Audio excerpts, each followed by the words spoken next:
Good evening, people. 6 o'clock UK time.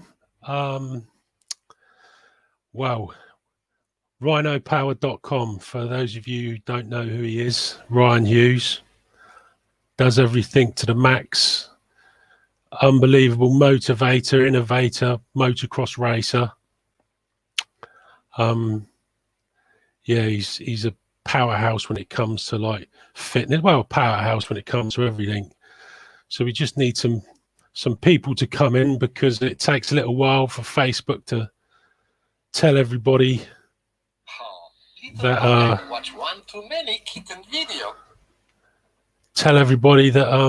we're live. So we'll just wait a few more seconds, get a few more people watching. Hopefully there'll be a few more. It's a funny time, 6 o'clock at night, but Ryan's a busy man. He's traveling all over the world, training people, taking schools. He's also got a lot on his plate. He's got a new sort of way of life that he's going to be doing. So, yeah. Without further ado, I think we should bring the legend himself on, Ryan Hughes. How are you doing? Can you hear me? Yep, all loud and proud, Ryan. Perfect. How you doing? Perfect. I'm doing great. Just got some earphones in and talking to you guys. So talking to you guys at night while it's in the morning for me. So yeah, that's what's cool about the world. So right, let's start from the beginning. Your motocross career, mid '80s. Your dad and your brother get you into racing. Yeah. The way it all started was, my brother raced about 3 years when we were younger, and I never raced. I played soccer, I played baseball, I played football. I was really into that stuff and kind of wanted to be a professional soccer player, then played football, wanted to be a professional football player. My brother had to quit because my dad had to work a lot. So then he worked nights a lot at the power plant.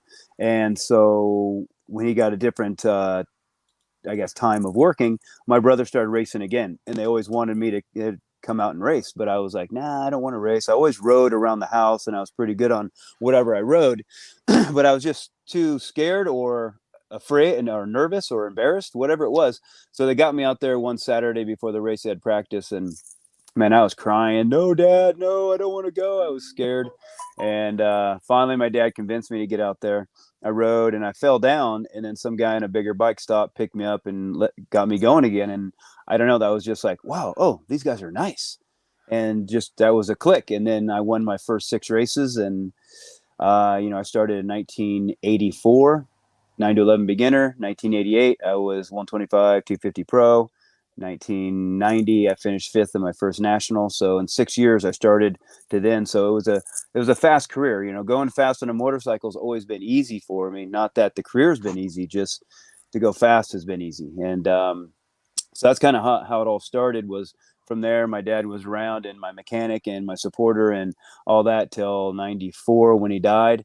And then, but by that time I was kind of in the factories and on my own, I guess. So, yeah.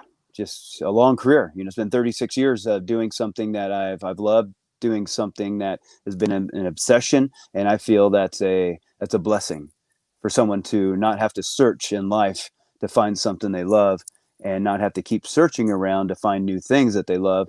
That there's one thing that is just an obsession, and they can tune into that and learn to be a master of it.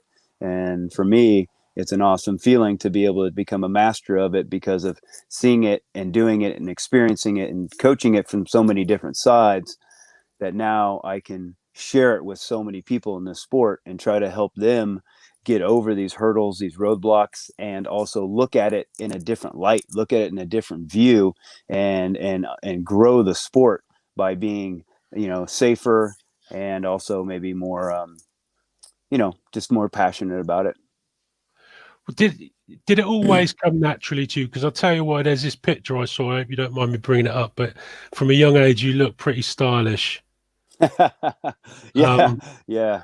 I don't know, athletics, is easy for me. It just, everything that I can play baseball, I play football, I play soccer, I play ball. I can do anything that's athletic just because I'm so tuned in with my body, that you just have to show me how to do it, show me the technique of it, and then I can learn to master it, because it's just like anything, first you have to understand it, learn the technique behind it, and then just practice it all the time. And then you should be able to become very good at it, unless your mind suffocates your potential of that by fear of failure or too much expectation. So getting into the sport, did you come from a wealthy family, or is it hard, to get into it? Obviously, it's more expensive now, I would say, than it was back in those days. But it's like a lot of these sports. It's tough if you Yeah, haven't got the money. yeah, no, we didn't, we were okay, but we didn't have a ton of money. I had one bike, and that bike was for practice. That bike was stock class, modified class, and open class on the weekends. So, but again, I moved up the ranks so quickly. That was probably 2 years of my career that I only had one bike. And then, then I had two bikes. And then by, 4 years into it, Kawasaki was giving me bikes. So it happened so quick that we really didn't have a struggle time, but we didn't have, the new of everything. My dad built the trailer that we drove in and all that. So, but yeah, it was my mom and dad, they did it out of love for what they saw in me. And, but yeah, we did take probably a mortgage out on the house to keep racing and stuff like that. But, not to the points that I see some people in, but that is being ignorant, because now you're letting your ego, or you're letting your, hope of success or something to, have such an impact on your life later on if you do not make it. You know what I'm saying? Because people sell their houses and live in trailers and just to try to make it in this racing, and it's almost impossible to do that. So some people make it, yes, but to sacrifice your whole life for something that has such a 1% chance is a little bit naive to me.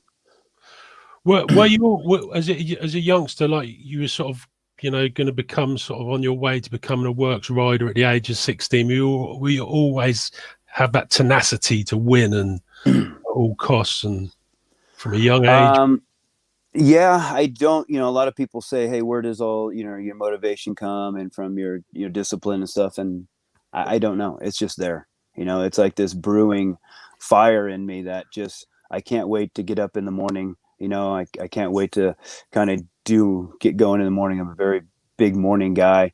And anything that comes in front of me, I just have learned to give everything I have to it. How you do anything is how you do everything. So if there's a lot of things in your life that you're half-ass in, well, then your whole life's going to be half-ass. So I don't feel like, I don't have a lot of money, or do I have a lot of things, or I don't need any of that stuff.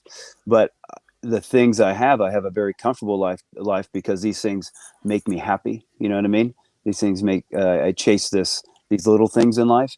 And so doing that, you're always kind of, you're the first ingredient to everything that you do. And there's a billion things that come from you, a billion thoughts, a billion, from thoughts, emotions, actions, loves, hates, dislikes, not likes, whatever it is, you know what I'm saying? And the more this ingredient is fed organic ingredients, and the more the seed that you are is running at its optimum, then everything that comes from you is going to benefit. It's going to be sharp thoughts. It's going to be balanced emotions. It's going to be patient when the things that you don't like. You're going to be motivated with the things that make you happy. But if this seed is kind of polluted and dead and poisoned from your lifestyle, well, then everything that comes from that is going to be less than. There's no way about it, because you're the first ingredient. So when you keep yourself very in tune and very fit, focused, and also living a simple life, not having a bunch of shit, cutting off all that fat, living a very simple life, then you can give so much to whatever comes in front of you. You get what I'm saying? But Yeah. if you're lugged down and you got a bunch of weight on you from all this stress, this fear, this anxiety, and hopes and wishes and beliefs and all this shit that just constantly gets you in your mind, well, then how can you give all of yourself to something? You're only giving probably 50% of yourself, because the other 50% is focused on something else. It's just like when you're racing or doing anything else, you know, you can't be split. The body does a lot of things automatically, but the mind and the mind and the emotions can be somewhere else when you're doing something, because the body is so accustomed at it. You get what I'm saying? Yeah. And so you can So constant thought and stress. Then you're taking yourself out of this present moment. Then you see these people that just have half-assed everything. They're kind of just walking around, and that's not how I like to live my life, I guess. so with motocross, would you say that a lot of it is mentally? Obviously, you've got to be physically strong, fit, but would you say most of it's mental? Obviously, you need speed, but there's been a lot of good riders that have perhaps on the big occasions that have not done as well as they could, or Yes, that you got to remember, your body is your best servant you'll ever find. The mind controls the body. If I was very depressed today and I said, hey, I want to kill myself, my body will jump off a bridge. No problem. It won't stop. Okay. So you can have all the talent, you can have all the fitness, you can have all the da da da da da. But if your mind is suffocating your talent and your potential because of too much expectation or the fear of failure, well, then you're only you're gonna be limited on what you can do. You get what so I'm so saying? so when you get what would you say to all the dads that are at, say, schoolboy meetings, hanging over the fence, shouting, "Twist it," that twist the throttle, and going mad at them? Well, it just What would you depends say to on them? it. Well, it just depends on what their conversation is with their kid. Is if their conversations with their kid in the pits is, hey, we need to be smooth, we need to be calculated, we need to be focused, we need to be patient, but we also need to be very intense in the mindset of that you cannot be beat today. I will not be beat. It's impossible. That mindset, and then the dad going over the fence yelling and screaming. Well, yeah, okay, good, because I do the same thing. But if in the pits, the dad's all, just pin it, go as fast as you can. You need to jump that jump. You're not jumping it, and everybody else is. You're a pussy, this and that. And then the guy's hanging over the fence doing that same shit. Well, now the communication is incorrect. You understand? Because I like to see people with passion hanging over the fence, but where is that coming from? Is it coming from an intelligent part? Is it coming from an ignorant part because you just want your kid to just go as fast as he can, if that makes sense? You Yeah, know, because I get out there and wave my fists and wave towels and stuff because, dude, I'm in it. You know what I mean? I'm in it. But there's an intelligent conversation before I'm waving my hands and telling them to fucking go. You know what I'm saying? It's because there's an approach to it. There's a way to racing a motorcycle, not just the throttle.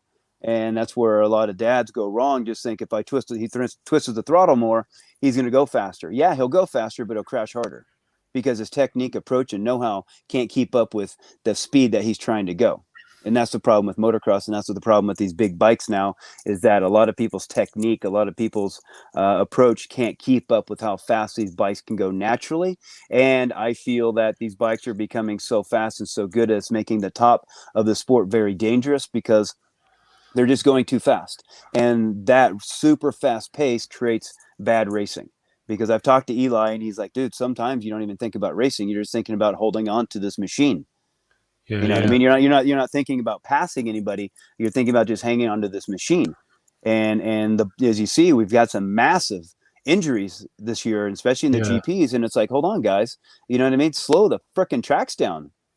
Slow the bikes down. Why do we need 450s? Why don't we go, hey, yeah, it's a 450, but detune it down to a 400 or something. I'll guarantee the racing will be better. And there won't be as many crashes because that high speed, when things happen at that high speed, it happens so quick and it's so violent because the faster you go, the more inertia you have. And this is just stupidity if we're hurting the top riders just because of you know the the uh, the want of you know Take, performance in the motorcycle or whatever it is. It's like we got to slow these things down. F1 has slowed their stuff down. NASCAR, sometimes MotoGP. Everybody's kind of got to that point. Motocross needs to do the same because we have way more of a consequence than any sport on earth because of the how much the dirt and the tracks continually change and how different they are on all difference. And people say, hey, how do I go through a corner?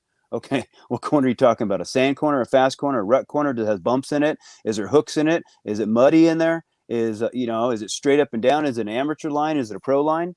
There's a whole, with these other racings, you don't have to deal with that. And then we don't have roll cages and we don't have body suits and all these things. So I think we need to really look at how fast things are happening, because even in Supercross, the Supercross is becoming very boring to me because the speeds are too fast. You know what I'm saying? Yeah. And you're not going to come inside somebody when someone's doing 30 miles an hour. In my day, it was so easy to come inside somebody and bump them a little bit or show them the front wheel because you're not doing 100 miles an hour around these corners. And yeah, just I don't know why I got that way, but just it needs to happen. You know what I mean? It really does. I was lucky enough to see you ride a KX 500 at Farley Castle, the Vets MXDN.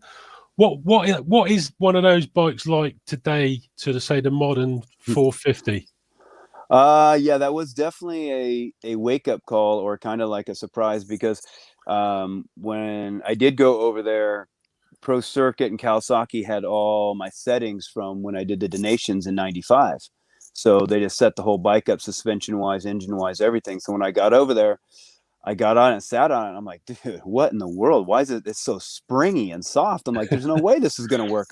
We know so much more. So I stiffened it up and slowed it down a little bit more like my 450. And I went out there, and it was the most ill handling machine I've ever ridden. I'm like, whoa, okay, let's go back to the other setting, back to this springy, boingy thing. And the bike worked amazing. So it's funny how the four stroke and inertia and all that has changed a little bit of how the suspension works compared to, the two strokes back in the day. So there's a lot of difference in speed and power, would you say, from that 500 two-stroke to the modern bike? Because it's a lot quicker, the modern bike. I wouldn't say so much more power, just the way it's delivered. You know what I mean? The way the four stroke is delivered is delivered to the rear wheel, to the track, and it's kind of like the two stroke is just making power. And you have to and Did you have to and you have to make it work on the track. And you have to be on a two stroke, you have to be so much more of a surgeon than you do a four stroke. And especially like a 125, you have to be an absolute surgeon to not put that rear front wheel in the wrong place. Make sure you hit the right gears at the right time, wheelie over stuff. And that to me would be something very good for a rider that is riding these four strokes big bikes on the off season, to get on a 125 so you learn how to focus more on the track, because these four strokes allow you to kind of wander a little bit, because sometimes they're so easy to ride and you just come in, coast, and then blah, do that. But on a 125 or whatever, you have to race every inch of the track. And if you have to race every inch of the track, that means you're focused on every inch of the track, and that means you're so much more present and not letting yourself maybe wander. And that could come into play when you get back onto the four stroke. You know what I mean? Because again, the body becomes very efficient at what it does all the time. So if you're always doing the same things, riding the same bike, the same conditions, do everything, you stop improving, because like I say, it becomes very efficient. So you can do a lot of work and make a little improvement, or you can change your program, do something different, throw a little wrench in there and do a little work and make a lot of improvement. You know what I'm saying? Because that's what our bodies are meant to do, is to have a challenge. Because anytime that we have bad times in our life, most people progress from there, because you have a challenge. You have to do something different. You have to look at different ways, be more creative. And that's the whole thing in sports, because I see people just getting very, very stale and doing the same training all the time. It's just cookie cutter stuff now.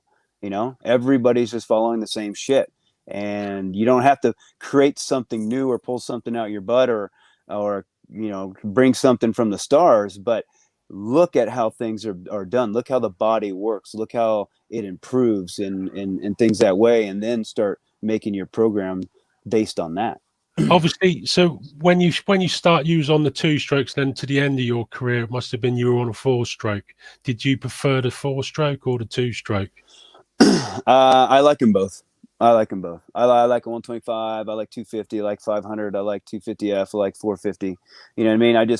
I like them because when I get on the bike now, I have to ride this bike differently. So I have to learn. I have to adjust my way of riding it, and that to me is very interesting to me. There's a lot of tracks that I ride here in California that I do about 20 minutes, and I'm ready to load my bike up because it's so boring.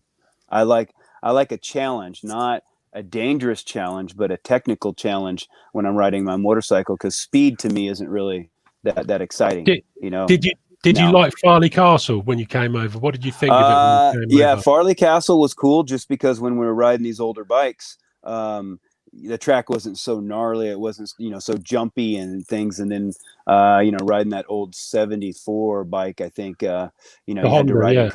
yeah. You had to ride it completely different. So it was good, because again, one thing, it didn't rain. So the track was really good all weekend. So it was a fun event. That was one fun event that I, had always stuck out in my mind.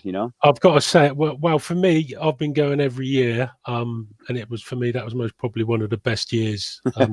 2012. One, yourself was there. Two, Wardy was in the team, and Ron Yeah. Lachine. So Yeah. obviously, the age I am, you sort of grow up with all that. But for the people who never saw Ryan at Farley Castle, I've never seen 500 ridden in with so much anger. He literally Yeah. said he uncorked it, because this race that I'm just about to put up is a short clip. He actually crashed. They're only 6 minutes long, and he still came back to win the race. So just watch this for a second. This is absolutely brilliant.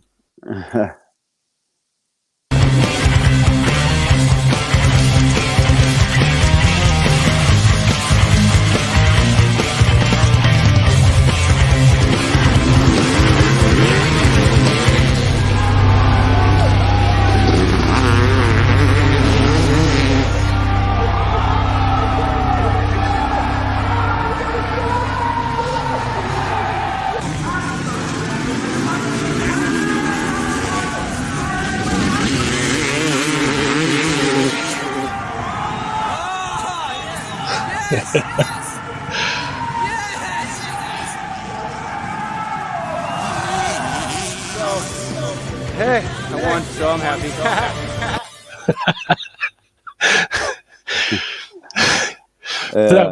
That was some finish to that race. It was just like I was literally stood on that corner when you going towards the tree.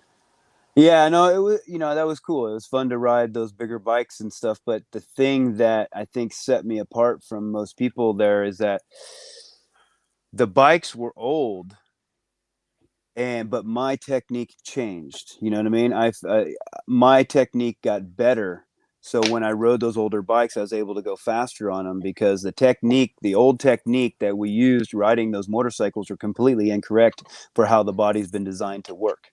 And so since I've changed the way that everybody rides in the world pretty much in this new technique of toes, hips, back, all these things, when you get on these two strokes, you get on these older bikes, they work so much better now, because those bikes didn't handle and work so well themselves. So what's on top of it needs to work better. You get what I'm saying? If those Yeah, things are yeah. all over the place, and then you're the rider on top of it, the riding flat-footed, butt tucked, back rounded, everything that you shouldn't do, well, then that body is going to be affected so much more. You get what I'm saying?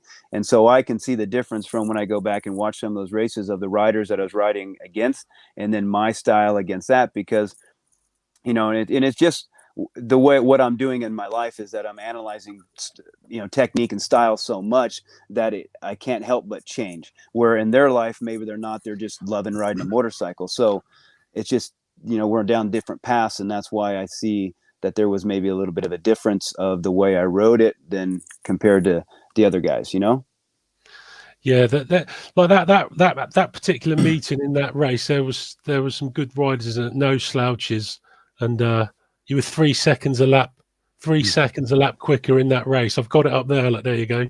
2:07. They were doing Well, again, 2:10s. you got to remember. Yeah, but you got to remember your speed is only good as your technique allows. So if their bike is not handling so well, and then their technique isn't allowing any more speed, well, they're going to be stuck right there. So if my bike is handling okay, but my technique is allowing more speed, well, then I can ride that bike to another level, if that makes sense. And that's what you're seeing now in motocross. The guys with the best technique are the guys that are winning. The guys that technique aren't improving, like let's say to me, and this is not hurting anybody's feelings and stuff like that, but like a Muskin, his technique isn't changing. And so I feel like he's getting flat with his speed. And you're seeing all these other guys' technique get better, so the speed's improving. And just like Eli has said, we're talking about Dungy coming back, and he's like, man, he better be careful what he wants because the speed has picked up a lot. And so that's what I'm saying is that everybody's, to me, when I look and watch everybody ride, their technique is improving so much more that speeds are getting higher and higher. Even in Europe, you Yeah, look at yeah. this and I see it, from like a Prado and stuff like that, because when you use the body to its true potential, well, then you have so much room for performance. But when you're limiting the body to its true potential, well, then you're going to be stuck somewhere. Same with the motorcycle. If everything on the motorcycle is supposed to move to its true potential, but something on it doesn't, where it's too sticky or too much play or too low or too high, well, you're never going to ride to your true potential. You understand?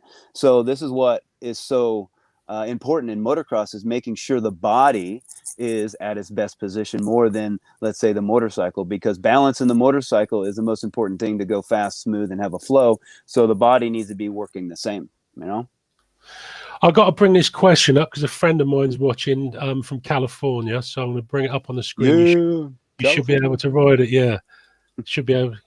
Can you see that? How much satisfaction does he get from training today's riders, and who does he rate today? Hello, Kalama Gahara. Who do I rate today, or who do I train today? How much satisfaction do you get from training today's riders, and who do you rate? It's not today's riders. It's all riders. I don't need to coach Eli Tomac or anybody like that. Do I like to do it? Yes. When I was coaching Glenn this year before the GPs, it was really cool because you can be so specific in what you're doing. Okay, do this and do that and do this and do that, and they do it. Boom, boom, boom, boom, boom, and okay, 45 minutes. Boom. There's not like, oh, he falls over and then the bike foot crashes, or he's having a bad day, or whatever it is. So you get to the amateur ranks, now you have a little bit more babysitting to do. But I love training the amateurs, and I love training the almost the first timers, because the improvement I can get is unbelievable. It's unbelievable. So when I see them, just like this weekend, I did a school in New Mexico, and we had about 15 guys, and the track was a little bit technical for everybody. And at first I'm just like, holy cow, this is going to be a long weekend. But by the second day, the parents they were dumbfounded by how much better their kids got, and it was only through technique, So there's two sides of it. I like the intensity, the intense part of training the top guys, but I love the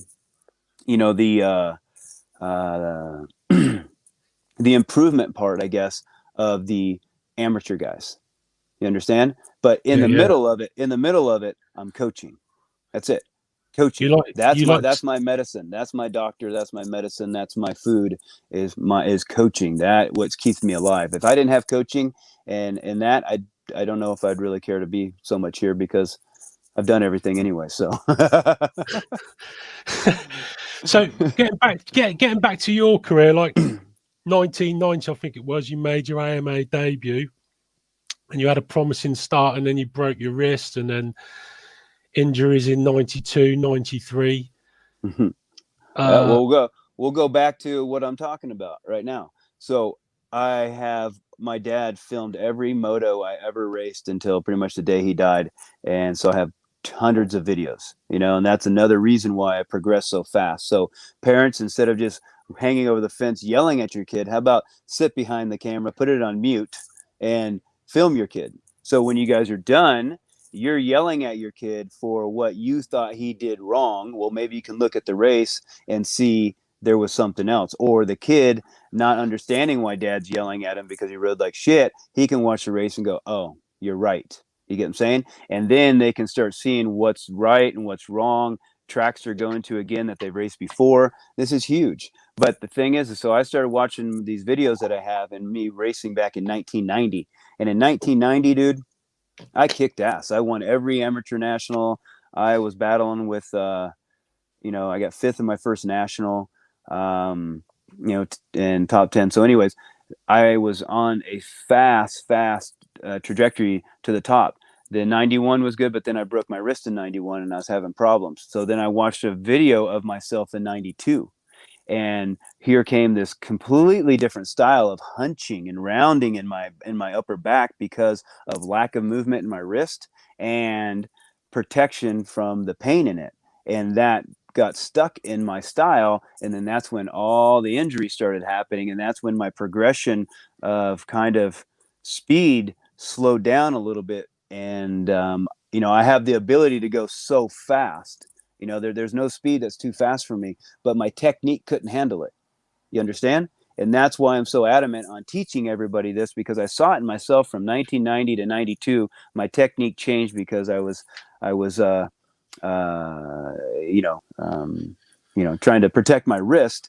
And then that's when my career kind of slowed down a little bit. And I started dealing with so many injuries because once my speed got too fast for my technique to handle, there was a crash or an injury after it. And after 26 broken bones and 24 surgeries and 14 broken ribs and 2 collapsed lungs, lacerated liver, 3 plates, 4 rods, 26 screws in my body, 19 concussions, paralyzed twice, no ACL. Yeah, that's why I'm so adamant about it. That's what amazes me, like the accident you had in 2013, and you sort of, I think you hit an upslope of a jump face first, pretty much, if I remember rightly. Yeah. And then 2 months later, like you've just got rods in your back, and then 2-3 months later down the line, you're sort of starting to train again. It's like you're like the bionic man. It's just like, well, do you still get a lot of pain, or how do you get through it? So when it happened, it's kind of a weird story. And since I'm on an interview, I might as well tell stories. So I was coaching with a bunch of the kids I was coaching. We're like, hey, let's go do some whoops at Paula. So they had this step up, and you do it in third, shift up to fourth in the air, and then go through these rollers and into this double. And this section is usually my best. So I did it a couple times, and at one time I went through it and the back end went sideways. And so where I was in my life and the mentality I had and where I was mentally was not a good place. I was just very egotistical, trying to prove, trying to be better, trying to still be that racer guy, trying to still be that athlete guy. And it wasn't working for me. And it just like life needed to change. So anyways, I went through the whoops and the bike got a little bit sideways and time stopped. It stopped, stopped. I've never had this happen, and going fourth gear on a 450, time can't stop. And it gave me a decision to chop it or gas it. And it wasn't bad, and it's a whoops, and it's me. So I said, I made the decision, gas it. And right when I gassed it, it felt like something pulled me off my bike. And I went over the bars and went headfirst into the jump. And right when I went headfirst in the jump, boom, I went paralyzed from neck down. So I rolled down the jump just watching my arms flop. And I was laying there just looking at my arms, screaming to the top of my lungs, like, oh my God, it finally happened. Oh my God, it finally fucking happened. Because in the back of every racer, that's their worst fear.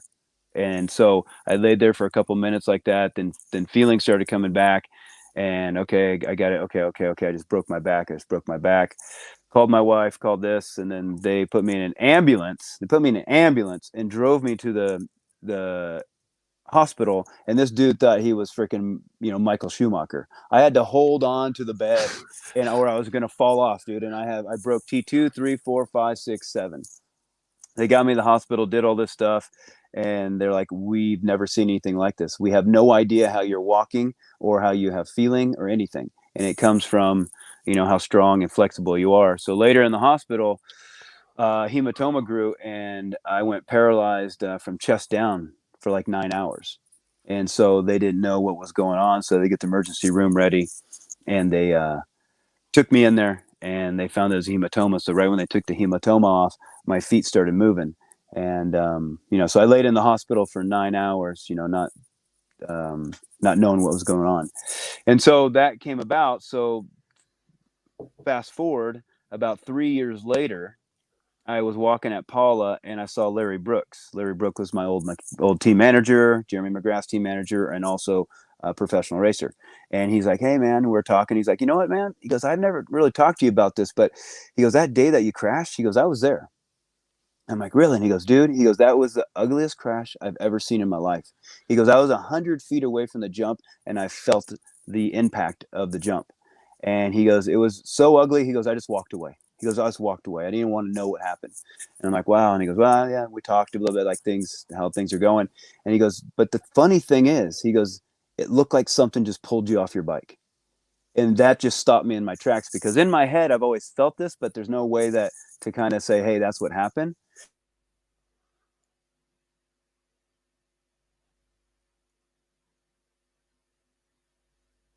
Thing that I experienced, it was like, holy shit.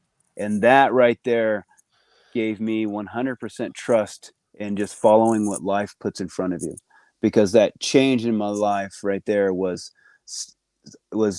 on a road that took me out of being that type of person and just brought me so much more of a free, happier, uh, easier life because of how I look at it, if that makes sense. How did you how did you change? Because I remember the video you saying, I watched the video because ever since Farley Castle, I sort of became a bigger fan, because it was great to see you ride those old bikes. But you were like, "That's it, I'm done. I'm done now." How did you? How did you? A lot of people lose their bottle. They say, "I'm done," but is it just because you forget about the pain, or you just can't keep away from it? It's like No, it's like once it's in your blood. For me, like yeah, I've got a couple of things beyond. You can't get motorbikes out of your blood. It's just like yeah, in. or I'm just stupid. No, no, I think it happens. It happens to everybody when something. It's just like retirement, just like you're seeing what happens to Dungy, and everybody will go through. Cairoli will go through it. Everybody will go through it. So once you're done, yeah, cool, okay, or something tragic happens, yeah, cool, I can walk away from it.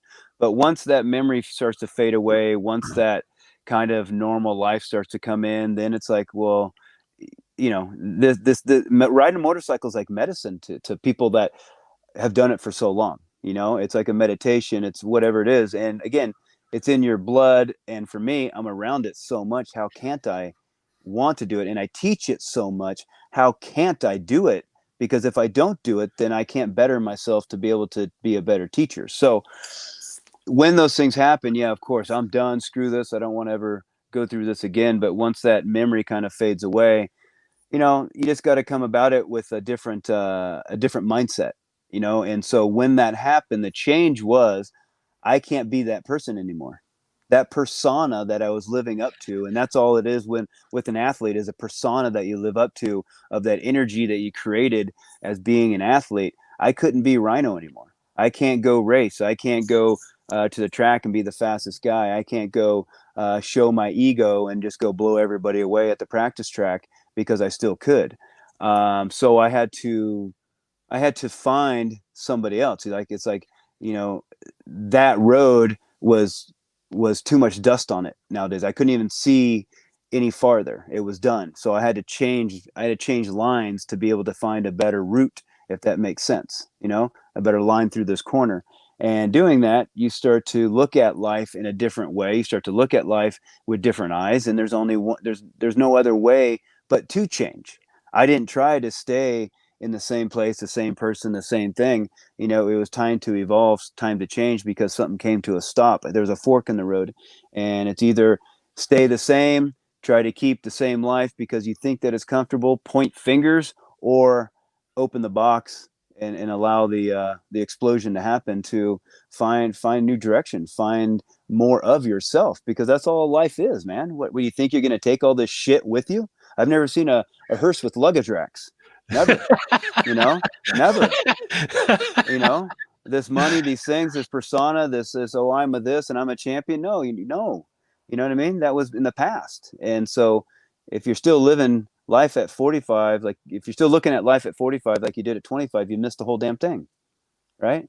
So that people always ask, how you do this and this and this, or what are the things that you made you change, or the things that you're most memorable in your life. And I would say it's almost the worst things: my dad dying, me retiring, me being paralyzed, me getting divorced. Those are the best things that's ever happened in my life, because of what it brought out of me, how I look at life now. You know what I mean? How little I get drugged down by it because of these experiences that made you so much more kind of aware and less almost made you like a little like Teflon, right? You can't be penetrated anymore because of these things that these hurdles that you've brought yourself over, and that brings self-confidence. You get what I'm saying? Yeah, what was interesting about what you said about learning about stuff like your dad, you said your dad passed away.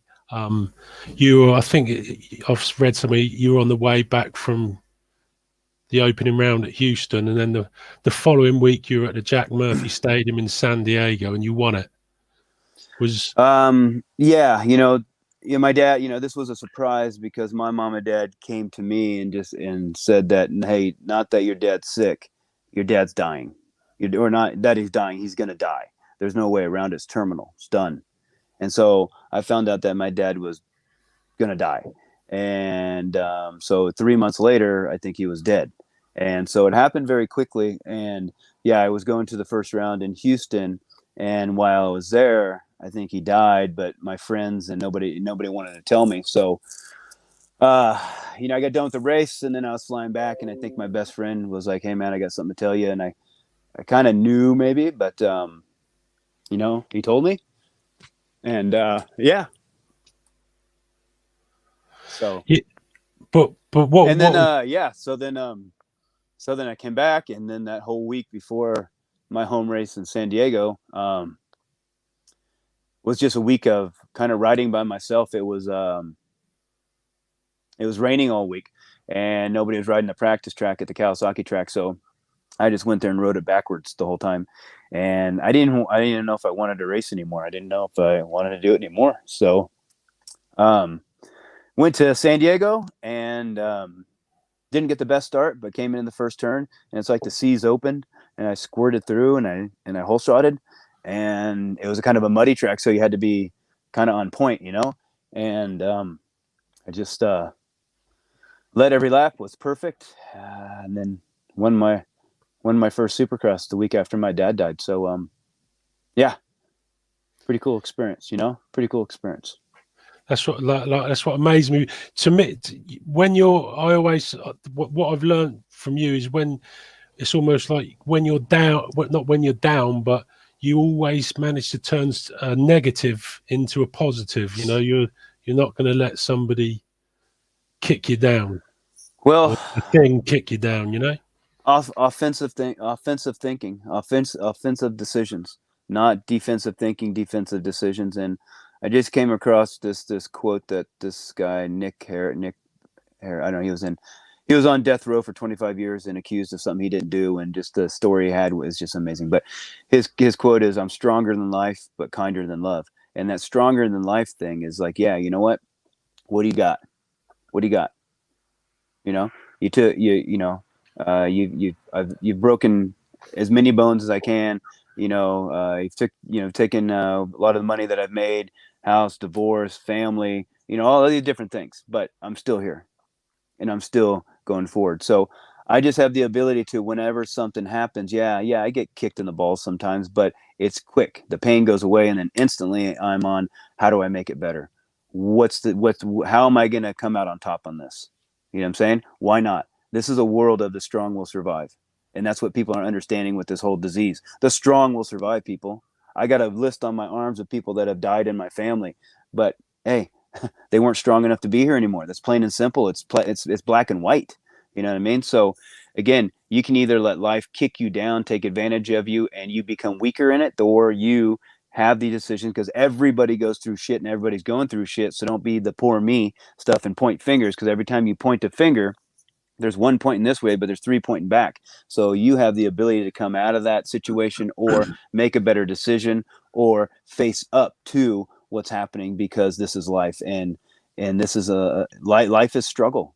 You know what I mean? But it's up to you to see how that struggle can turn into uh, you know into a little bit more peace. You get what I'm saying? Because the more you learn how to be comfortable being uncomfortable is when you learn to start mastering life. When you learn how to be by yourself is when you learn to have a superpower. And then life becomes so much more solid, because you're not depending on people to cover up your loneliness, and you're not trying to hold on to people to so nobody else has them. You know what I mean? And so things can become a lot more simple that way when even tragedy happens, because this is part of life, is seeing that, and it happens to everybody, because there's not one person's door you're going to knock onto that hasn't dealt with something. You know what I mean? Yeah, yeah. And so you can say the poor me all day long, but dude, there's somebody right next door that's had a way worse story than you. You know? Oh, yeah. So Oh, so that's put your right. big You know, so put your big boy pants on and learn to deal with it. You like know? just I think the human race, we forget how lucky we are just to turn a tap on and water comes out. Where you could go to Africa and have to walk 10 miles to go and get your water for the day. You know, Yeah, there but each yeah, way. but even stop at that. Even stop at that. Look at this experience, man. Look at the sun. Look at the stars. Look at all this shit on Earth. Look at all these animals and creatures. Look at how many thoughts you get to have, emotions get to have, actions you get to have. Your what your body is doing. You know what I mean? The connections you have. You get to feel love, and you get to feel pain, and you get to feel everything you get to eat, drink. I mean, it's fucking amazing. You know what I mean? To be a human being is amazing, but we don't look at it. We don't look at how special this is. Try to imagine something more unbelievable than what we're experiencing right now. Try. There is no way you're going to. What we're Yeah, experiencing, being a human being and living on this earth with just a gazillion different opportunities to experience, is unbelievable. But if you don't look at it that way, and you're always looking at what you don't have or what you want, and things like that, you're going to miss the whole surprise. And so then maybe that's where I'm so different, as I see the surprise. I see the present, and yeah, that's yeah, really all there is just the present too. So this is a present, this is a gift, but we're not looking at that. We're so deranged right now on what we're paying attention to, that we're missing the first ingredient, and just the amazement of being alive. I'm sorry if people think I'm a yeah. little bit strange, but man, I have the No, you're ability right. You're right. to look down to the first point, and that's what it is. And if we all just kind of turn down the dial a little bit, and realized how special this is. yeah, I get to ride my motorcycle. I get to ride a bicycle. I can go put these cool shoes on and go run. I get to smell the beach and the mountains and then the valleys, and I get to eat all these different foods from around the world, and I get to connect with so many people that have so many different languages and experiences, and I get to feel love, and I get to feel pain, and I get to feel excitement, and I get to feel fear, and you know what I'm saying? mm. That's pretty damn cool. That's pretty Yeah. damn cool. Definitely the human race sometimes for, that is one this coronavirus thing. That's one good thing that's come out of it, that it's made people think a bit more like what's important in life. And whether you've got a massive house, a fast car, or whatever, it's put them on the same level as everybody else, or money. Yeah. And people are cursing this year, but I'm for me, I'm applauding this year, because what's this year doing? It's blowing your damn mind. But how can you change if your mind never gets blown? You understand? Yeah, yeah, yeah, How yeah, can you yeah. change if your mind never gets blown? Because everybody's mind has to blow up to see that the structures and the roads and the institutions that we've been following and going down are incorrect. They're not working anymore. We have not evolved. We're stuck in the past, from our educational systems, or to me, the political situations, even religious situations. We are human beings that are always supposed to progress, and if we don't progress, we die. You get what I'm saying? And this is what's happening: is we're not progressing in many areas. We're progressing in areas of technology and something that has nothing to do with us. And this is where we're stuck. And I see that this year was to blow all our minds, to be able to look at things and go, you know what, that's incorrect. Or you know what, that's not working for me. Or you know what, I'm going to look another way, because I don't have trust of this. Instead of poor me and oh my God, and the world's dying. The world's not going to die, people, but it takes one of us, and then another one of us, and another one of us, to start seeing things differently, to make change. Because if we don't see anything different, how do you know? How can you change? Which road do you go down? It's impossible to do that. So hell yeah, be stoked that your mind got blown. Now you just progressed. Awesome. Yeah. I just had a question come through from Vets MXDN, which is most probably Dave King. Unfortunately, he couldn't make it today because he's stuck in traffic or something on the way back from somewhere to get on the street. Doesn't he know how to drive yet? No. Jeez, man. Would you like to see a top 10 AMA guy have a crack at a Grand Prix, just like you did? For me, the only reason that I'd want him to like to see it is just for the experience to race in Europe. Done. Not the tracks, not the riders, not the anything, but to put another chapter in your book. Because if you don't ever travel and you don't ever do anything, then you have one chapter in your book. If you travel and then if you're a racer and you race in all different countries and you race in different series and stuff like that, then you start creating more chapters. And then your life becomes so much more interesting. So that was me. That was one of the best experiences I've ever had. And probably the most memorable experience I've ever had was racing in Europe. Yeah. Racing's racing. I don't give a shit if I'm racing in New Zealand to Iceland to Canada to Europe. If it's dirt and it's a motorcycle, it's all the same to me. I could care less. People put too much, oh, it's Europe. Oh, it's America. Hey, dude, it's dirt. And it's a motorcycle. There's jumps and there's bumps. Done. Okay? To get over all that stuff. But the experience of seeing the history and the different cultures and the beauty of Europe was awesome. You know what I mean?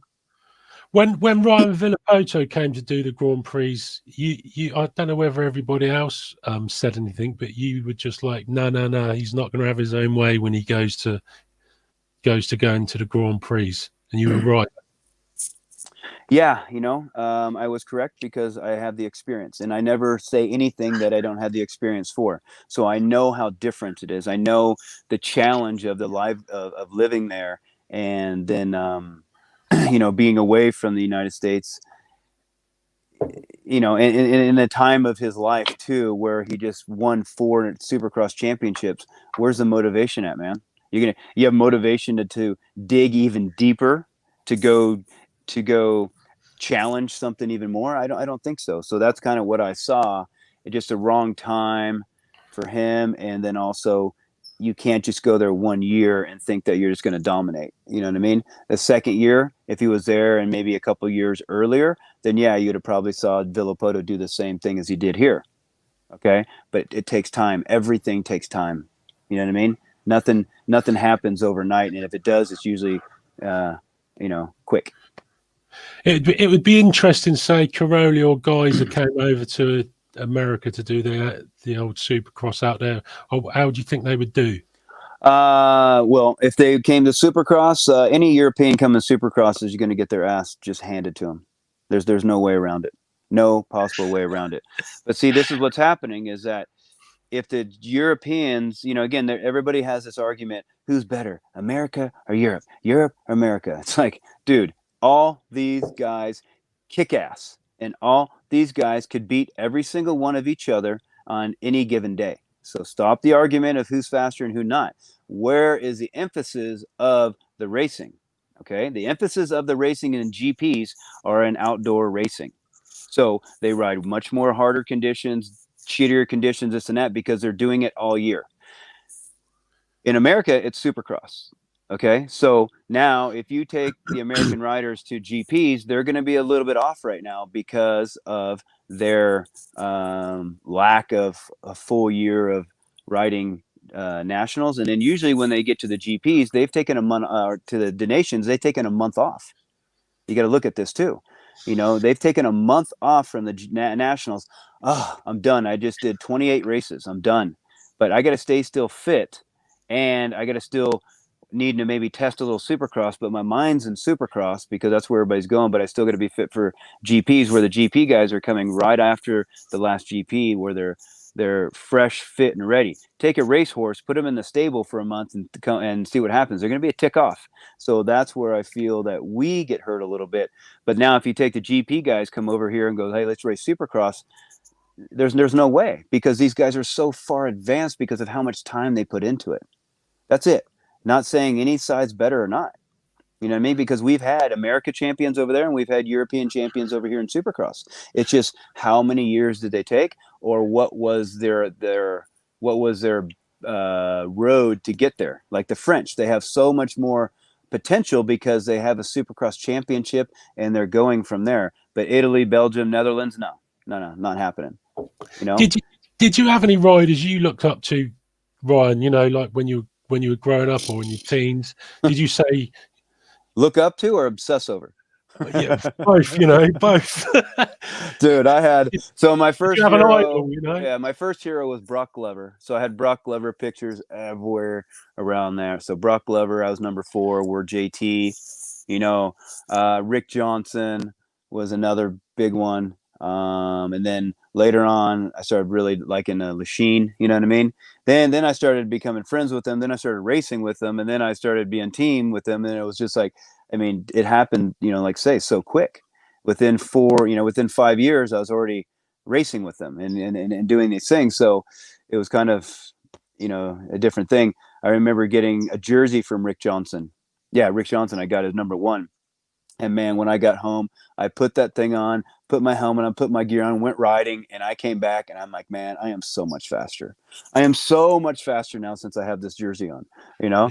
And so I was a big fan also. And that's what was cool about doing the Vet Donations is that, yeah, we're all vets, but Lachine and Wardy, man, those were my heroes. I had Wardy, Yeah. I have Wardy's helmet. I have Dogger's pants. You know what I mean?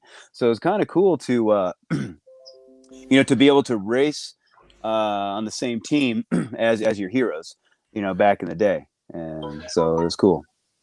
Would you like to come back and ride at Farley Castle, the Vets MX Destinations, or your racing days are totally over?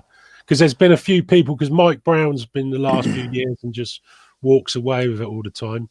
And yeah, so I put a comment on social media, you know, is there anybody that can beat him? And I threw your name in the mix. I hope you don't mind. Yeah, you know, could I beat him? Yes, I could beat him. But it would take, you know, because am I fit enough? Am I fit enough? Am I sharp enough? Am I healthy enough? Am I quick enough? Oh hell yeah! But I just have to, I mean, hell yeah! But am I fast enough and fit enough to race a motorcycle right now? No. But give me a month, and then yes, I could. So it just depends if I want to put the time in to do it, because I'm not going there just, oh yeah, let's go and have a good time, because I can't go do a competition and not be prepared, because there's a consequence in competition, if that makes sense. Yeah. Especially in motocross, there's a consequence. So if I'm not 100% prepared to go race my motorcycle, well, then I'm not going to do it, because I wouldn't be able to look at myself in the face if I wasn't prepared and I got hurt. And now I got to deal with that. If I'm 100% prepared and I put my time into it and something happens, no problem. I swallow it. That's my life. And that's what life wants to me, wants to happen. You know what I mean? So that's how I look at it. But yeah, I've thought about it, and I've talked to the guys the last couple of years. But since this little flu thing happened, you know, they shut down. You know, we're outside racing motorcycles 6 feet apart. No, dude, I'm doing 40 miles an hour. That's 6 feet. Phew, it's gone. So I don't have a problem. And you're gonna tell me that, you know, I've been paralyzed and broken all this stuff, and I ride a motorcycle, and every twist of that throttle is more dangerous than some little bug floating around that has a 99% cure. I'm going to be worried about that. It's baffling to me, absolutely baffling to me, of what's happening in this world, of how much fear is created right now. It's insanity. As we got back to the Farley Castle thing, this is you on the twin shock Honda. I got a little VT for you guys. Show you how that thing was flat knacker, as we'd say in the UK. Check it out, boys.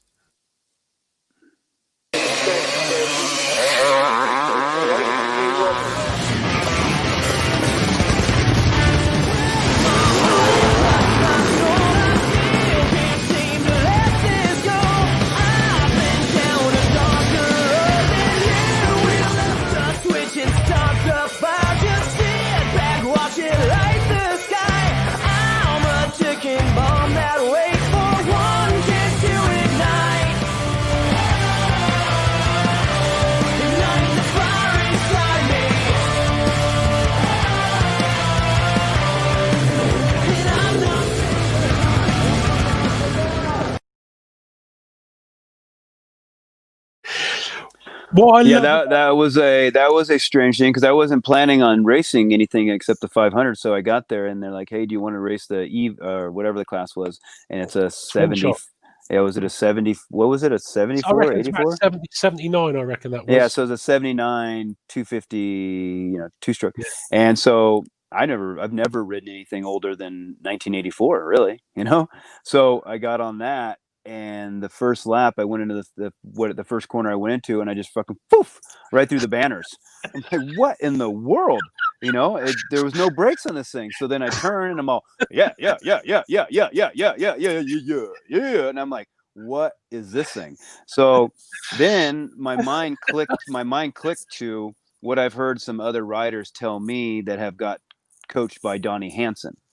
And they say Donnie tells you to me to go in the corner and shift down as fast as you can because it'll slow down the bike. And to me, I was like, what in the world is that technique? Because that wouldn't work on a 4-stroke. But he's kind of teaching something old. So that I remembered that, and I'm like, oh, that's how I'll slow this thing down, and it works. So you have to use the gears to slow this thing down because it doesn't have the brakes because of the drum brakes. So I'd use the gears, and then I'd be in such a low gear, like down to first or second in the corner, and then that would have enough bottom power to get me out of the corner. Then I have to shift real quick. You know what I mean? So it was a completely different way of riding the motorcycle, but I just remember that, and that helped me out for everything. Because after that, then I just started ripping on it, and I was like, okay, here we go, here You we won. go. I think you actually won every race. I had a look at Yeah, the. yeah, I had a look at the results. They're still online. I thought I'd just Google the results. And you yeah. I won won every every race. race on that pretty handily. And again, riding that bike with the new technique, riding a 1979 bike with 2020 technique. You know what I mean? Yeah. That's the difference. That's the difference. What is funny about that video? I don't know whether you noticed this. The first turn off the start, you got your left foot down, like paddling it along the floor as if you're saying to the bike, "Come on, Yeah, go faster, yeah, please." pretty Did you much. Yeah, notice it? I'll I didn't quickly notice watch it, again. but First turn. Check the first turn, and I'll turn it off. yeah, it's like a kind of gives you some. After the start, people. What after the start? Left foot comes down. Paddles very faster. Watch.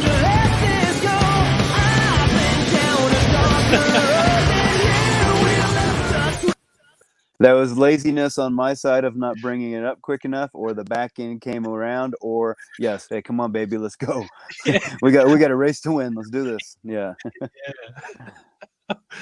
Oh dear. Now, like I say, send that bike you rode there, that twin shock. Like what was it, 2012? So it's like still 30 odd years old. Yeah. And Yeah. you were just right. To me, it just looked like you were riding a modern. Well, you just rode it like a modern bike. Hence why you went through the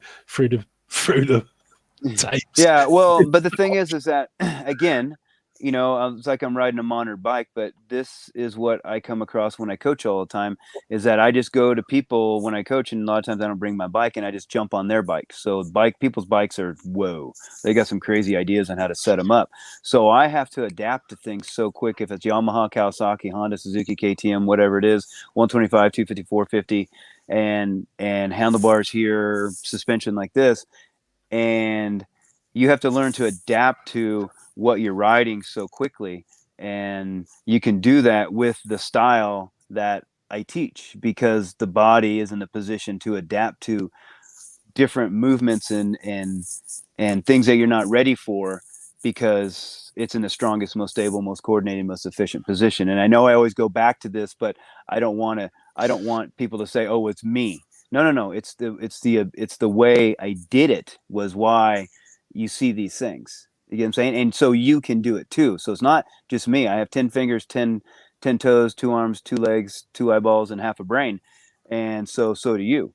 So that what I'm saying is people always say want to put people on pedestals, and it's like, no, it's just the approach that they're doing it can make you be able to do the same thing, What's your mindset when you're sat on the start line, Ryan? Are you totally relaxed? Are you pumped? Have you got class? Would you have like AC/DC through your headphones or a classic? Never would I have anything to pump me up ever. I don't need that shit. But I'm not, what I do to pump me up is I'll just get behind my bike and kind of run, and I run in place and I hop and, run in place and hop, because I don't like to do a race without any sweat coming down my face, down my brow. I'm going into war. I'm going into a fight. And usually if a fighter goes into the ring dry, he gets his ass knocked out. Okay. So I want to be ready. And that's just a little bit like kind of a confidence thing for me, knowing that I'm warmed up. The other thing is I just sit there and I do a breathing pattern. I breathe in through my nose, my belly comes out. I breathe out through my nose or mouth, my belly comes in, and I focus on that. And if you focus on that breathing pattern, well, you can't feel and think at the same time. So normally if you're just sitting on the line, your mind's going to wander to what you don't want, because you don't have control of your mind. People say, oh, yes, you do. Tell me what your next thought is, and I'll tell you have control of your mind. You can't. It's impossible. Yeah. So that means the mind's thinking you, and when you let it go on its own, a lot of times in a stressful situation, it will wander to the things that you don't want. What if I crash in the first turn? Hope I don't get hurt. Hope I don't get tired. What if I get arm pumped? What's my dad going to think? Oh, shit. Right? So how do you turn that wandering mind off? Is do a breathing pattern of, and if I do that, feel my belly come in, feel my belly go out, feel my breath go in, feel my breath go out, and I'm feeling it. Well, again, you can't think and feel at the same time. So that turns that wandering mind off, that slows down your heart rate, that gets you into a zone. And then, I feel I'm so much more ready. And then if I'm using my mind, then my mind's only telling me, I just keep telling myself that I'm unbeatable, I'm unbreakable. I will not let anybody beat me today. It's impossible. I will not allow it. And I just keep repeating these things to myself and repeating these to myself.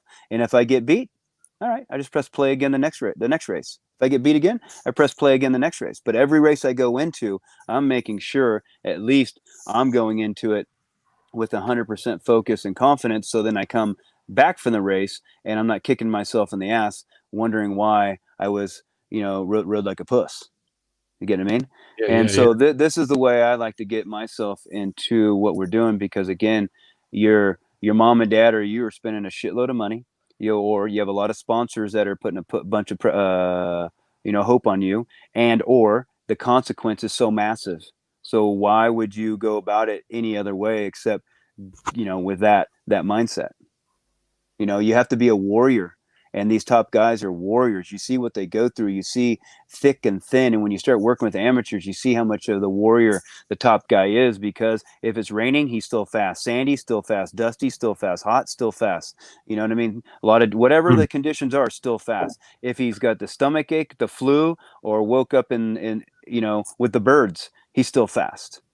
You get what I'm saying? And that's a warrior. Like Kairolia, he's a fucking warrior. You know what I mean? Because year in and year out and year in and year out, that is what you see as a warrior. And it doesn't matter the conditions, doesn't matter the age, doesn't matter the anything.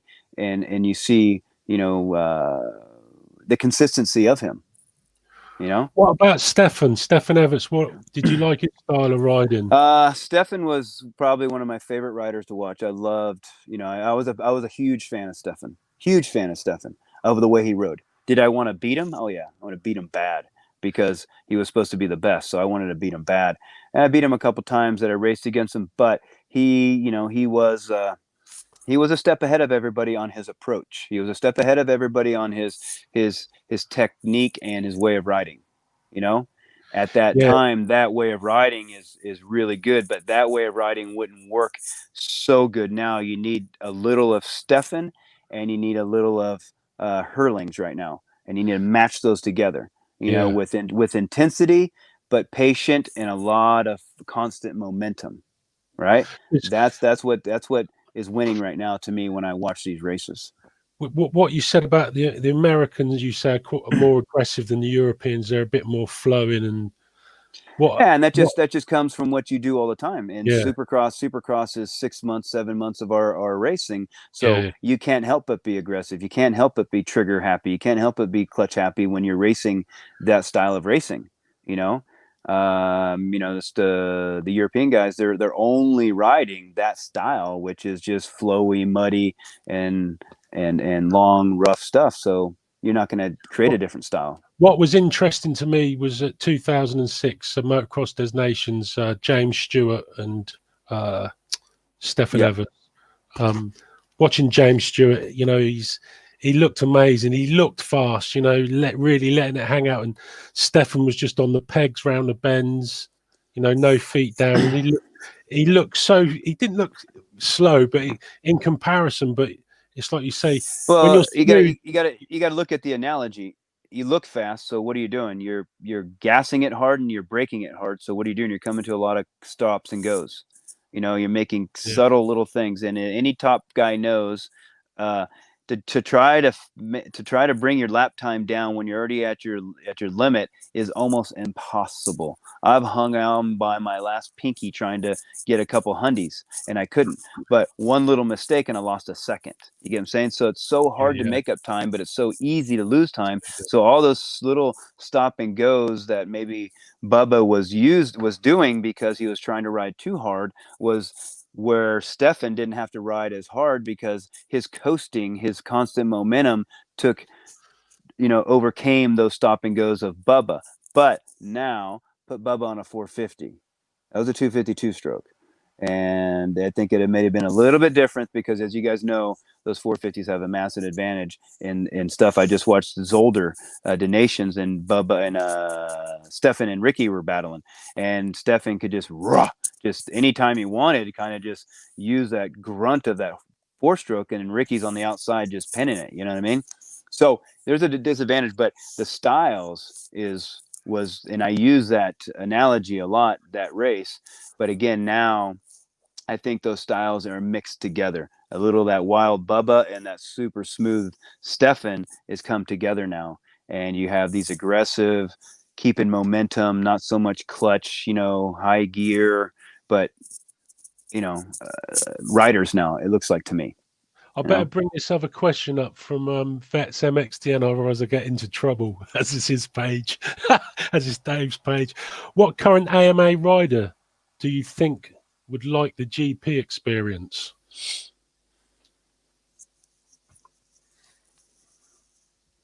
Well, I mean, you could say Osborne, but he's already done it. So I think he would like it because go back as a completely different rider and maybe have a chance to. I mean, the way he rode this year, you'd have to say, hey, he could win the world championship. Because again, he's not going over there blind. He's going over there Yeah, with years experience. So and again, you bring the GP riders over in America, they're not going to just dominate them. There's no way. It's impossible. So for they would maybe win some, but they would get beat also. And so for what Osborne did this year was pretty impressive to me. Other than that, since he's already experienced it, I'd say nobody, man. yeah, I don't think they have the mentality. I don't think they have the the open-mindedness to want to experience something else, or I guess maybe even the trust to go over there and maybe even get beat. You get what I I'm saying? spent. So Yeah, and yeah, yeah, the I other don't know. thing, It's the different. other thing is the finances, isn't it? You don't get prize money. Yeah, and With exactly. What, you're GPs. racing a professional race and you don't get prize money? I mean, I you know kidding it's, me? it's absolute What? bull. And because I get 2 extra passes, you're going to say that I don't need prize money? That's a slap in the face to me. I don't give a shit what anybody says. Yeah, the paddocks are nice and this and that, but cool. It should be because it's a professional event. But top riders not getting paid, I think that's insane. Yeah, Insane. Do you think these riders make that much money? Are you kidding me? It's a joke. yeah, It's a yeah, joke. And compared to what other people are making and things that way. And the risk and the work that they put in, and I don't need to say that because everybody knows, but come on, man.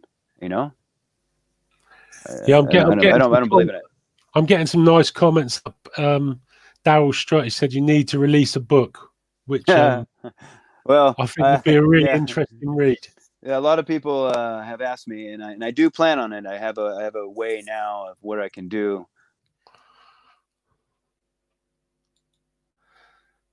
Internet's gone. Here I come. You hear me? Yeah. Yep, can hear you. Yep, You hear me? I don't know why I don't have any. I get yep. girls calling me, so I don't know what's going on here. I can hear you still. Yeah, Okay, so I might come back on. I have Wi-Fi, all that, so I don't know what's going on. Yeah, you might just need to But you guys turn your probably sick of looking camera at me. on. Wait, here we go. Cam there. There you, Bingo. Wait, no, I just turned that off. There we go. I don't know what's going on. Anyways, so what's that thing up here? Does that do anything? I don't think that did anything either. All right. So, anyways, I always thought that I had to write everything down, type of thing. But someone says, no. You get like a ghostwriter, and they ask you questions, and they just record it, and then they start doing the book. And I was like, oh, okay. So that would be really cool because I have all the stories, I have every memory, I have all the experiences in my head. It's just I don't have the time or the patience to sit there and write them all out. So if I could do that, then I'd love to write an autobiography. That would be pretty cool because I feel like I've had an amazing life, a lot of cool experiences, and amazing experiences. So it'd be cool to share that with everybody. So can you still see me, Ryan? I can see you. Yeah, still ugly as ever, but yeah. I'm as you've gone off screen, which is a bit of a shame. I'm going to play this because this really sums Ryan Hughes up. I think this next little clip, because I can only just imagine how steep this was to what you did anyway. So yeah, people. And Ryan Hughes makes his way. He's got a problem. Ryan Hughes has got a problem with the bike. He's trying to push it to the line. We're looking back to see. That's a lapper. So is that. He's going to try and get it to the line to try and save his second place. Oh, crushing for Ryan Hughes. It's uphill to the finish line. We're looking to see. There's no chain on that motorcycle. He has broken a chain. Look at how steep that uphill is. I don't think this is going to matter for the overall title. He might lose some spots in this moto. He's got to push this motorcycle all the way up this hill. And if there's one guy out there that can do it, it's Ryan Hughes. He's tough. We're looking to see if anyone, I believe Mike Brown has not crossed the finish line yet. We're watching them go by. So far, no one for position. They can't help him. His mechanics are there. Oh, there goes Mike Brown. Oh, he's lost one spot. I've never seen anything like this, especially on the final lap of a moto. He's got to push this bike. He must be completely exhausted. The emotions of having just lost it. Yeah, I don't know what's going on with this camera, but yeah, that's what's.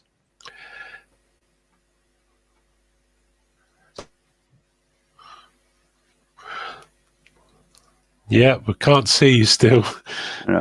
Yeah. Anyway, so yeah, that race was one of the most memorable races that would go down in history, and it's not because of winning a championship. It's just because I think of fortitude.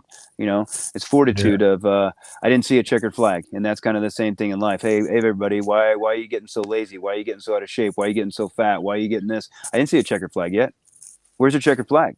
So keep going, keep pushing, keep doing it, because you never know what's on the other side. You never know what is going to come around the corner when you're trying to get the most out of it. And that's just always been my mentality. When I start something, I don't stop until I finish it. Especially if it's an athletic endeavor. I have that ability, and so I didn't think twice. I landed off the jump. I gave it gas. The bike didn't do anything. I looked down and have a chain. I jumped off and started pushing it because I need to get to the finish line. I need to finish the race. It wouldn't matter if I was in 20th. There would never been a time I'd ever just dropped the bike, unless I was, of course, fucking two minutes away. But where it worked, and yeah, so. It was, it wasn't a big thing to me. It wasn't really a big thing to me because that's natural. there's things pushing a bike across the finish line, but 35-minute race, most probably flat knacker.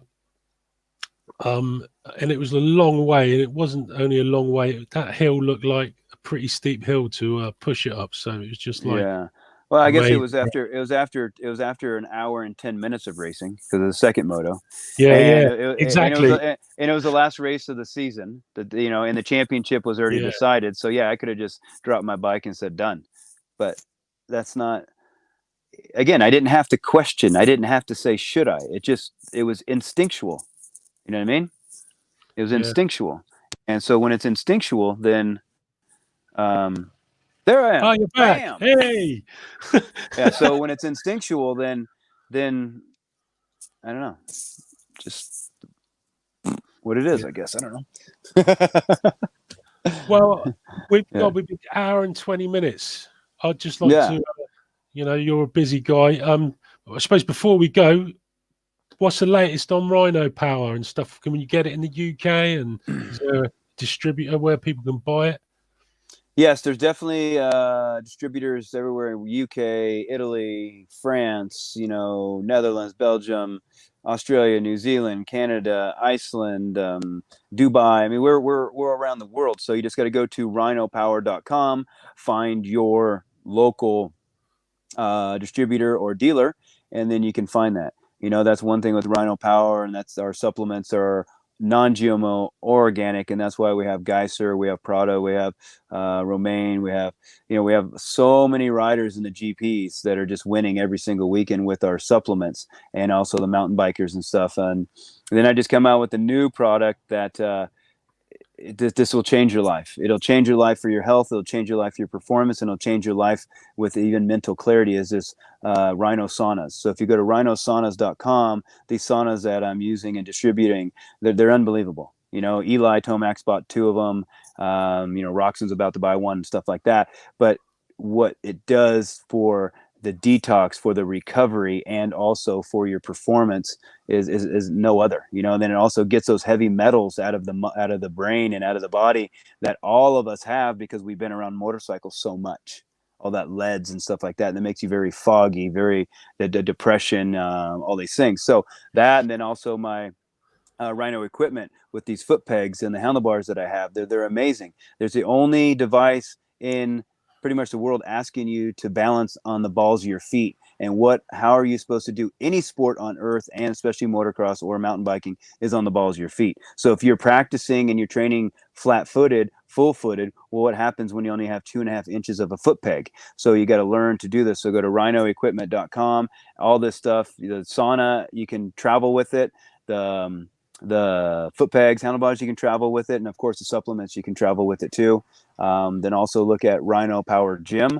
I have 100 different workout videos, about 30 different techniques, stretching, yoga, recipes, nutrition, workouts that I've created for everybody, and things like that. And then of course Ryno Institute. The Ryno Institute is where I do all my coaching training, and so people can contact me there for private coaching, schools, online stuff, whatever it is. And so I have a lot of stuff that I've put out there, but this is how passionate I'm about of helping people, you know what I'm saying, and trying to get people to live and work and perform at their best because they have the ability to do that. They just been taught or been conditioned that they can't, and that's incorrect.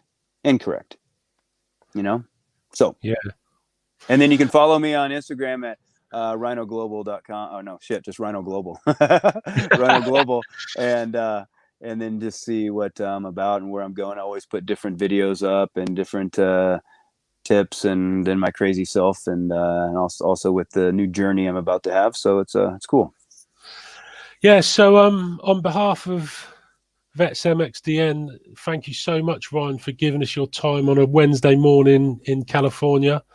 It's been My amazing. pleasure. My pleasure. And sharing some intimate things like about your dad, etc., and all that. It was really interesting. And Yeah. in the words of Rhinolism, charge life. Yeah. Yeah. Again, I guess we only get one chance at this, so you might as well charge it, right?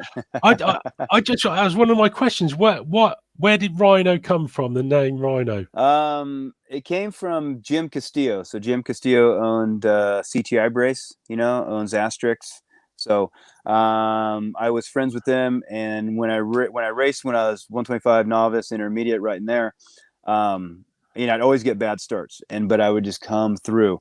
And most of the race I'd come through, by the end of the race, my visor would be blown off because I'd have crashed 2-3 times. But would just go. I'd hit people and go and land on people. I didn't know anything except just go as fast as I could. And so he goes, "Man, you're just like a rhino. You just go and you just plow through people till you get to the front." And so, because my name was Ryno, so it just stuck. You know what I mean? And now, now it's a brand, I guess. So it's kind of cool that been able to make it to kind of be a brand that's known around the world, not in a big scale, but in a scale. So it's good. Yeah, cool.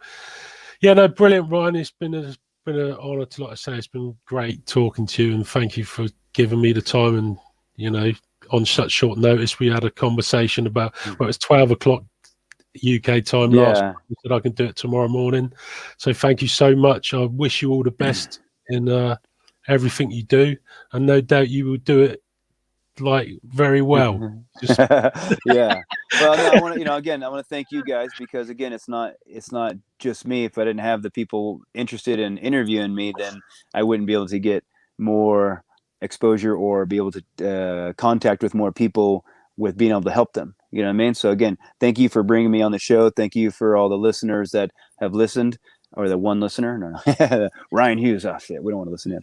So all that, because again, it's just, you know, if you scratch my back, I scratch yours, and that's how we make the things happen in this world right now.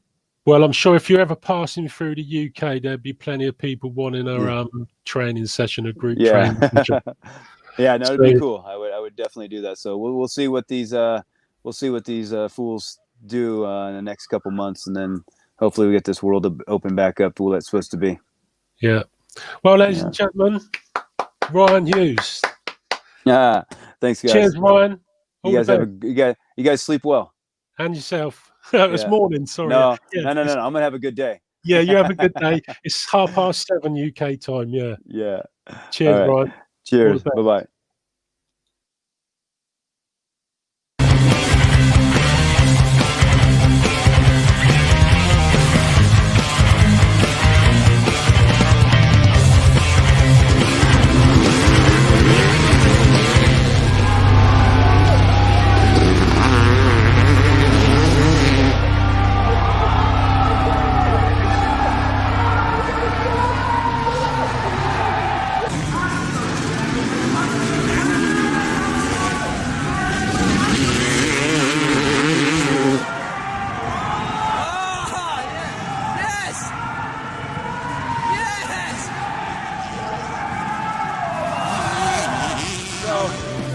Hey, I won, so I'm happy.